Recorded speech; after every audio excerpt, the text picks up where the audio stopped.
Hey guys, it's Dylan, and I'm back with another video, and today we are going to talk about my experience Roehl Transport. A little backstory on them. Roehl Transport is a carrier out of Marshfield, Wisconsin. They have terminals in, Marshfield, Gary, Indiana, Conley, Georgia. I think they have one in Arizona. I know they have a lot of drop yards. They primarily serve the continuous 48 states and occasionally go up into Canada, and I've even heard of them occasionally going to Alaska. They don't go to Mexico or nothing like that though. They have the red trucks, say Roehl on them. They do flatbed, Conestoga, heavy haul, reefer, dry van. I think a few other little things too, but so let's get into this, and I'm going to go over my experience,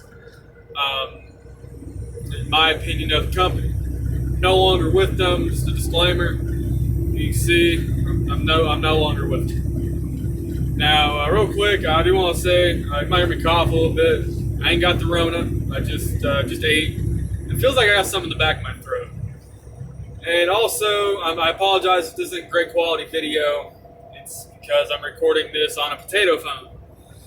Not really, but it is just kind of a cheaper phone. It's not like a real fancy iPhone or a GoPro or fancy with a fancy mic and all that shit. Just an Android, dude. So it's not going to be the best quality, but hopefully y'all can still get something out of it. So let's get into this. My journey, I guess you could say, Roehl, started about this time last year. Damn, this week he's on point.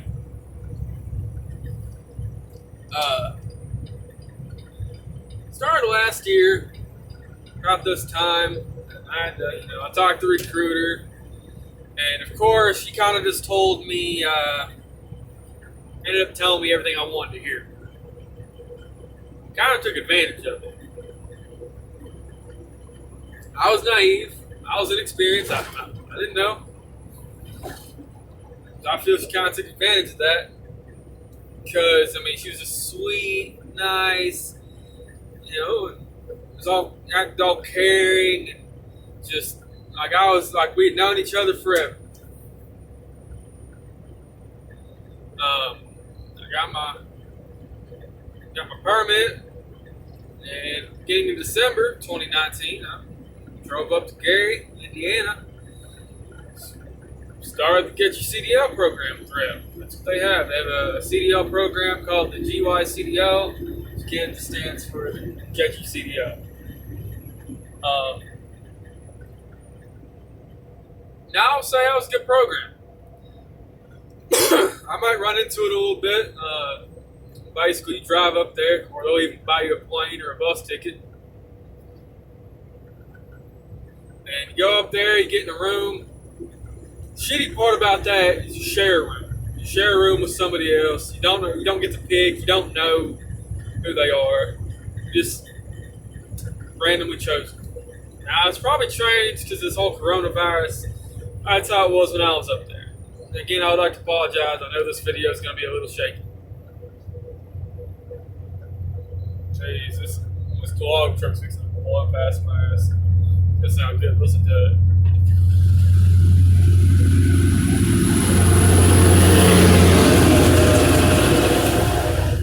Got 10-inch stacks on it. Sounds pretty good too. Anyways, my bad. I'm a sucker for old trucks.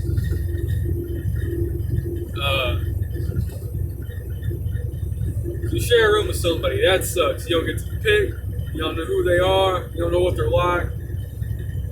I didn't care for that too much. Now, fortunately, the guy I shared a room with, I'm pretty sure he stayed at the strip club next to the hotel we were at. It was the Best Western. It was pretty nice. It was. There was a strip club next door. I forget what it was called. I think it was called like the Kitty Cat Lounge or something like that. All I know is Roehl had a policy that you don't go there. If you go there, you can get in trouble. Yes, that was an actual policy that got told to me by people at Roehl. I kind of think that's shitty, considering if I'm not in my training and I'm back at the hotel doing whatever, I should be able to kind of do what I want. So that was the one thing. Like I said, the hotel was nice. They had a decent continental breakfast. They had a restaurant downstairs and a bar in the restaurant. It was awesome. Except Roehl also had a policy that during this training you could not drink at this bar. You were not allowed at this bar. That was another policy. Matter of fact, Roehl's policy on drinking, I think the FMCSA policy, I think is 12 hours before your shift, before you're going to be operating a commercial motor vehicle. I can't exactly remember. Roehl's is like 24 hours. That's like double what the FMCSA is. Now, I will say this, the last night, like after we finished our training, we were fixing to all head back home, me and a couple guys that I'm still friends with. We all drank that night and enjoyed our last night. You with somebody for a month, you kind of get to know them well, you kind of become friends. So, we did that. Sorry, to make this a little bit steadier. No, that made it worse. So we kind of became friends and whatnot, so we did that. But anyways, first day they take you and you do typical orientation. You do, sorry, my back's uncomfortable. You do typical orientation stuff, paperwork, tell you about the company, about their values and all that stuff.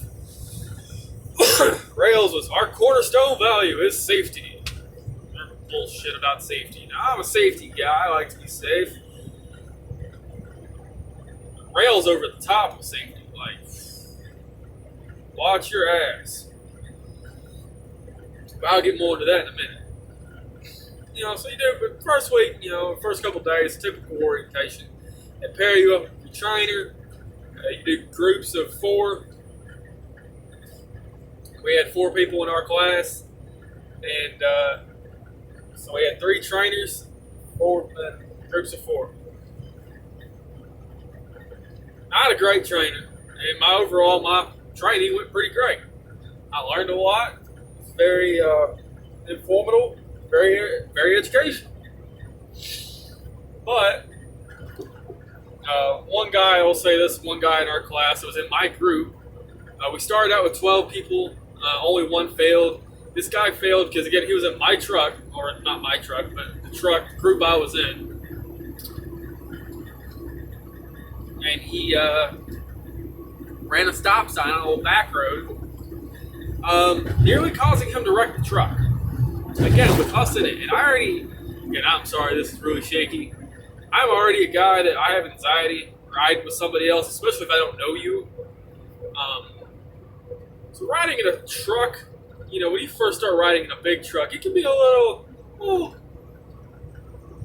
scary. Let's put it that way, a little scary, because what you feel in a big truck would not feel normal riding in a car. So that already had that issue, and then this dude sits here and nearly wrecks the truck. They got rid of his ass. Turns out he did that because he wanted to leave. Because he was convinced that he was going to go home and be a tanker driver. That another company that was local to him was going to hire him on with zero experience, help him get hazmat, help him get tanker, and then put him on the road in a truck hauling fuel. All right, buddy. See ya. Update, this guy still ain't a truck driver. So that happened. Everything else went pretty well. Overall, it was a good experience. We did have one guy in our class who was kind of cocky, or in my truck rather. He was also in my truck, or the group I was in. He was kind of cocky because he had a CDO before, and then quit driving and was coming back into it, but they just had him go back to the course. And kind of had that cocky attitude about it, like, oh, I'm better than everybody. I've drove before. But yet, most of us were doing better than him. So there was that, and there's up and downs like that. But overall, the training went very well. I got my CDO, or passed the test for my CDO the last day of the year, December 31st. So I got to start off the new year like that, thinking it was 2020 was going to be a great year. We all know how that's gone. Mine's been all right, but the rest of the shit going on in the world just kind of sucks. So there was all that, and then we learned through all that another policy that Roehl has, because of course, like I said, this was New Year's Eve. They told us that we did not need to be leaving our hotel room and driving around that night. We asked them why. Because Roehl has a policy of not really, they couldn't really control what we did as long as we're not in the truck or in company equipment. There's nothing they could do. But when you're driving with Roehl, let's use this for example. Let's say I'm driving right now with Roehl, blah, blah, blah. It's New Year's Eve. You must be parked, I think, by 5:30 or 6 p.m. on New Year's Eve. You must be parked. For no reason at all can you move this truck unless it is a dire emergency. That is Roehl policy. If you fail to follow that, you will be terminated instantly without any coaching, without any verbal or written warning. You will be terminated. This happened to somebody while we were training. He only had like an hour left till he got home. He kept on, and he got fired. So they have that policy. You're not allowed to start back up till around, I think, 7 a.m. On the 1st. So there's that. Now, again, sorry I'm coughing. So we finished our training. They said, all right, you guys will have a week home, and then you'll get with your trainers. I think a week home is 7 days. A week. They didn't say a work week, a business week. They said a week. Cool. That sounds good. It's been a long month. Been away from my family. Well, the second I got home, was I arrived back home on the 1st, on the 2nd, they were already calling me, hey, do you have your CDL yet? Do you have your license yet? Are you ready to head out yet? And, I was going to take the full week off. Well, they ended up being on me about it. And they're like, oh, hey, your trainer's ready to pick you up, or you're going to head out, right? It's only like not even 5 days in. I'm like, yeah, fine, I'll go ahead and head out. I should have took this as a warning, but... So they said, all right, I forget, and I can't even remember her name. I just remember I hated being in the truck with her. She calls me, she gets a hold of me, and says, hey, I'm in Georgia. I just got off a 34 reset. I'm coming to pick you up. They gave me the closest thing I can find to you is this place that we used to have in the town I live in Westmoreland called the Corner Cafe, which is no longer there. It's now a Taco Bell and a gas station. It used to be a small truck stop. I said, well, that's not there anymore, but there's a Hardee's with truck parking. You can fit like 10 trucks in there. And I gave her the address, and she told her to call me when she gets there. She comes up there, and she's having any problems, please call me. I live like 2 minutes away, and I have no problem coming up there to give you a hand. She gets up there, and she starts bitching at me nearly immediately. Well, there's no good truck parking here. It's not good lighting. I'm kind of complaining, right? And I'm like already complaining. There's no room for me to park my truck, all this type of stuff. there was enough room to fit another 2 or 3 trucks. Now, when I told her that information originally, there was no trucks parked there. At this point, there's about 4 or 5. So you can still park several trucks there. She wasn't going to do it. And she demanded I help find her somewhere else to park her truck because her clock was running out and she didn't have time for this shit. I said, all right, well, I apologize. I tried to be respectful. I said, all right, I apologize. I know another place up the road. I'm going to run my car up there, check, make sure, and then I'll come back and follow me up there. Do that, get her up there. She says, all right, she parks there. She says, what are you doing right now? I said, well, I got a few things I got to go finish doing, but I'll be ready. Okay. She said, well, when you're ready, just come back up here, and we'll talk, and I'll let you know what you need to bring, and my kind of rules about the truck and whatnot. All right, sounds good. So she said, I'm about to run here and grab me something to drink. There's this little gas station, but there was room for you to park a couple trucks. So I come back about an hour, 2 hours later, and she is sitting in her truck in the skankiest booty shorts and has a freaking tall boy sitting in the cup holder with the camera, say the inward facing cameras, rear facing cameras rather, and was drinking a tall boy. She had a Bud White tall boy drinking it, and I'm like, whoa, like I ain't no snitch or nothing, nor do I judge, but at the same time that's like an eye opener. You're like, hold up.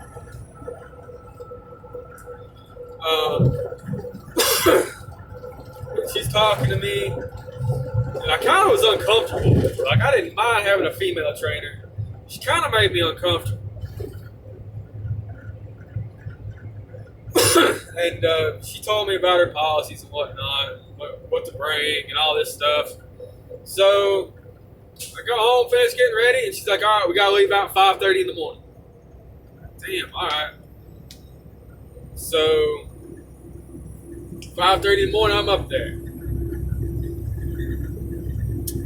Long story short, this woman was the biggest bitch. And I try not to call women that. I'm just going to call this one like I see. She was a bitch. She had that she don't need no man mentality. She didn't need no help from nobody type of attitude. Old Miss Independent. Which, I'm all for a strong, independent woman. I have a lot of respect for that. Yeah. Now, this is going to be a 2-part video. I'm about to have to cut this one off. So I'll make part 2 here in a minute.